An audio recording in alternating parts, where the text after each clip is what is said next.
on voit qu'il y a un ralentissement dans la consommation, il y a un ralentissement des investissements.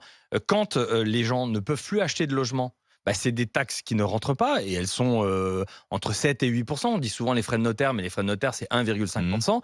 Tout le reste, c'est que des taxes.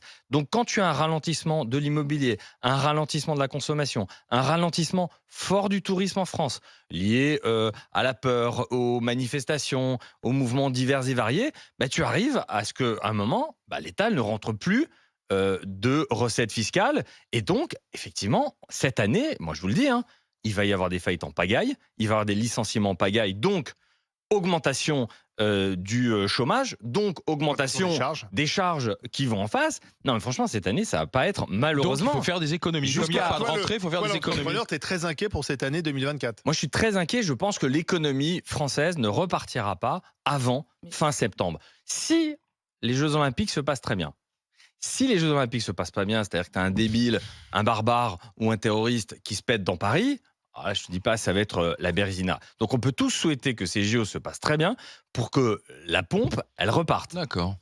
Il y a 3 manières de traiter cette question de la dette. Il y a baisser les dépenses, il y a augmenter les recettes, donc en augmentant les impôts, ou il y a faire de la croissance économique. Ok ? La croissance économique, faut arrêter de dire elle baisse, elle monte, elle baisse, elle monte. La croissance économique, elle baisse structurellement depuis les années 70. Si tu regardes toutes les courbes, elles font comme ça, avec des petites remontées par moment, mais la tendance, elle fait comme ça. Et quand ça remonte, c'est souvent parce que l'État a décidé d'injecter quelque chose ou ouvrir le robinet de l'économie. Donc c'est aussi, quand la croissance monte, c'est parce que les dépenses de l'État montent. Donc ça règle même pas le problème. Donc il faut définitivement abandonner cette idée de croissance qui est un mauvais calcul des recettes publiques et privées, puisque ça ne fonctionne pas. Par ailleurs, la croissance, ça se fait aux dépens des ressources de la planète, de la biodiversité, du climat. Et donc, c'est certainement pas une bonne solution. Pour moi, la solution, elle se passe à 2 endroits. Le premier endroit, c'est les recettes. Où est-ce qu'on va chercher l'argent ? Où est l'argent aujourd'hui ?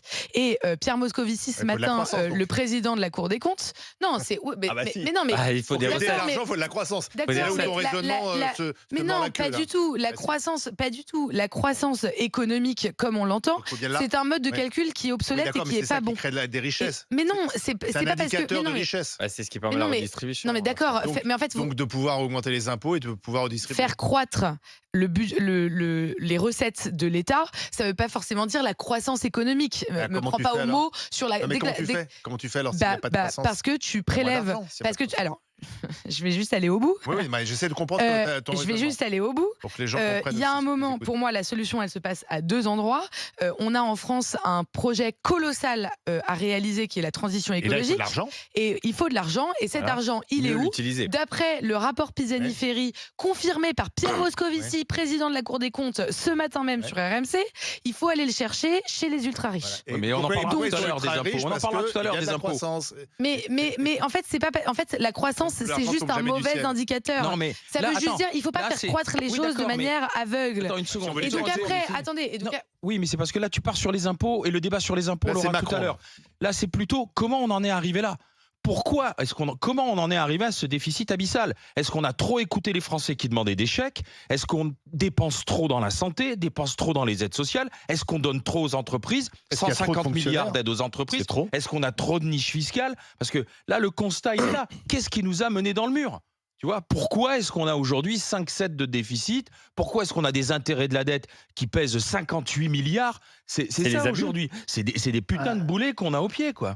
Moi, je suis d'accord avec vous. Et moi, je rappellerai juste, parce que moi, j'ai fait partie de ces gens qui peuvent dire merci à Macron pendant le Covid, en fait, parce qu'avec le chômage partiel, avec tout ce qu'il avait mis en place à un moment donné pour maintenir les commerces, maintenir un tas de trucs, il avait mis des trucs en place. Donc à un moment donné, évidemment, ça coûte. Sauf que derrière, tu te retrouves avec une crise qui te fait que ceux qui devraient rembourser peuvent pas, et que tout s'effondre aussi autour. Donc à un moment donné, et c'est pas Macron. Alors moi, je suis pas son meilleur ami, je défendrai jamais ce mec-là. Mais en fin de compte, c'est pas lui, c'est tout ce qui s'est passé avant. Et la première solution qui aurait peut-être été mise en place toute ces années, c'était peut-être de réindustrialiser la France, de reproduire en France, de recréer des travailleurs en France. Ce qu'a souhaité faire Macron. Ça. Oui, mais il l'a souhaité. Mais moi, je souhaite aussi qu'à un moment donné, de faire 10 cm de plus. Mais pour l'instant, tu sais quoi, j'arrive pas à grandir. Bah, lui, c'est pareil, il souhaite plein de trucs et il fait rien. Il fait une politique de l'offre. Ouais, mais pour l'instant, tu vois, et comme vous parlez d'échecs, mais moi, je suis pas sûr que les gens veulent d'échecs. Peut-être que les gens voudraient travailler et vivre de leur travail. Non, mais la vraie question, c'est que il y a des réformes structurelles de l'État qu'on doit faire, et tout le monde le sait